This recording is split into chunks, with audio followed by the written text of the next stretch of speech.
Bara-bara lang yan mga idol, pero pwede na. Kaysa naman magbayad pa tayo ng mga welder sa labas, di ba? Good morning mga idol. May gagawin tayo mga idol. Yung upuan ko mga idol sa gupitan. Kaya pala siya maingay at gumagalaw. Natanggal pala mga idol. Dito mga idol oh. Yan oh. Buti na lang napansin ko mga idol. Kung hindi, baka may customer pa akong malaglag sa upuan. So, gagawin natin ito mga idol.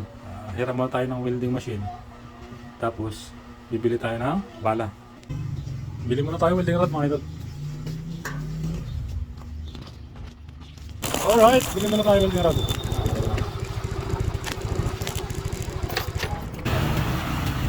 Pabili! Welding rod boss? Pang bakal. Pwede makabili dalawang piraso lang? Pwede. Magkano siya? Dalawa lang.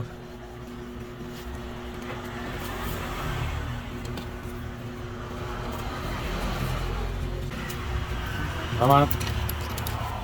Alright.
Alright mga idol.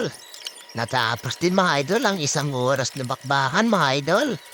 Medyo pinawisan tayo doon mga idol. Ang maraming singot mga idol. Ayos na mga idol. Pwede na ulit tayo magkupit. Thank you for watching. Like and subscribe.